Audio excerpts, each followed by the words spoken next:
अगर कोई पश्तू बोलने वाला बंदा ये वीडियो देख रहा है तो कमेंट सेक्शन में सिर्फ इतना लिख दे कि इस गेंद को खेल दिया 6 रन के लिए। इसको पश्तू में कैसे लिखेंगे, क्योंकि पश्तू कमेंट्री आएगी पेशावर ज़ल्मी और इस्लामाबाद यूनाइटेड के उस मैच में पीएसएल की तारीख में पहली बार। और कराची वालों सिर्फ 500 रुपए का टिकट है पूरे इनक्लोयर्स के लिए, मतलब वीआईपी भी और जो जनरल इनक्लोयर्स हैं सबका टिकट जो है वो 500 रुपए का रखा गया है। अबाबर आजम खेल रहे हैं, कुशाल मेंडिस खेल रहे हैं, सुफियान मुकीम खेल रहे हैं, शादाब खान खेल रहे हैं, डेवन कॉनवे खेल रहे हैं। कितने बड़े बड़े खिलाड़ी हैं यार, जेम्स विंस भी है, मौका भी है, दस्तूर भी है। कितना क्रिटिसाइज किया गया कराची वालों को कि कराची में क्राउड ही नहीं आता। पहले तो बहाना करते थे कि स्टेडियम से जेल का व्यू नजर आता है, स्टेडियम अच्छा नहीं है।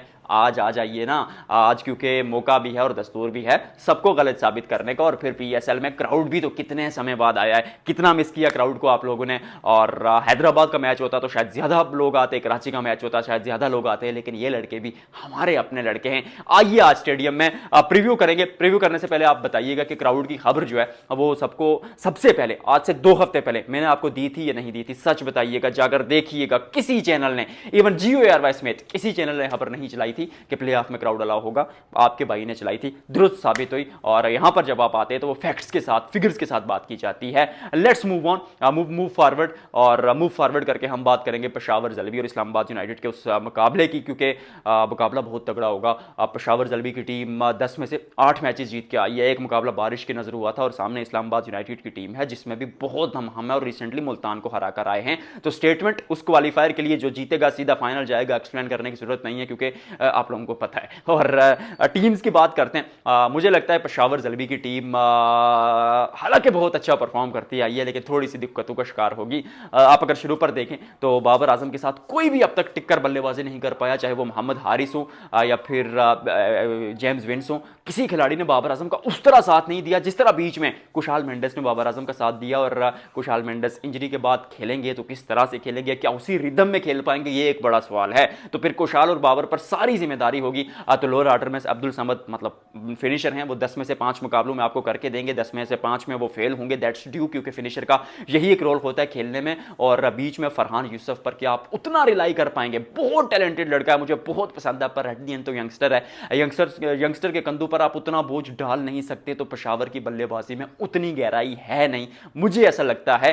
हालांकि दिल के बहुत करीब है यार बाबर आजम। पेशावर ज़ल्मी की टीम अखपल टीम, पश्तो में कमेंट्री सुनेंगे but it won't be easy. उनको उम्मीद होगी कि उनके लिए या जेम्स विंस ऊपर से रन्स बनाएं या अगर हारिस को खिलाते हैं तो वो रन्स बनाएं, क्योंकि अकेले कुशाल मेंडिस और बाबर आजम आपको हर मुकाबला नहीं जिताएंगे। और पूरे टूर्नामेंट में वो दोनों अकेले जितवाते हुए आ रहे हैं, या कुशाल करते हैं या बाबर करते हैं, दोनों में से आज भी एक को करना पड़ेगा।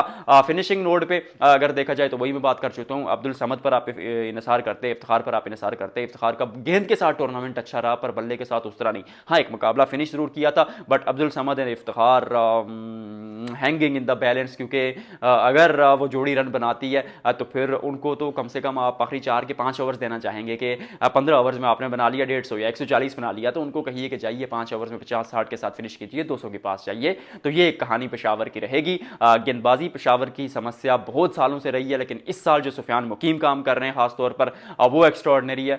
फिर मोहम्मद बासित की अगर बात की तो उन्होंने भी बड़ा इंप्रेस किया, और खुरम शहजाद भी उस टीम में मौजूद है। नाहिद राना और शरीफुल इस्लाम को मिस करेंगे, क्योंकि गेंदबाजी इस साल ताकत इसलिए थी कि बोझ उठाया था कंधों पर नाहिद राना ने, खासतौर पर वो जो अनवांटेड बाउंस और पेस था उनका उसने। सामने वाली टीम की थोड़ी चर्चा करते हैं, इस्लामाबाद यूनाइटेड। ये टीम जो है same is the case. Devon Conway ऊपर से आते हैं, शादाब खान बीच में बल्लेबाजी करने ऊपर आ जाते हैं, सबीर मिनहास पर आप रिलाई करते हैं। तो बल्लेबाजी इनकी भी थोड़ी टेंटेटिव है, लेकिन इनके खेलने का तरीका एक ही रहता है कि सामने वाली टीम पर अटैक किया जाए, चाहे आप 4 खिलाड़ी आउट हो जाए 20 पर या आप 100 पर एक भी ना आउट हो, खेलने का तरीका एक ही रहता है। और हमेशा होमवर्क पर बिलीव करते हैं, और उनकी गेंदबाजी जो है वो पेशावर के मुकाबले में मुझे ऐसा लगता है कि थोड़ी सी बेहतर है।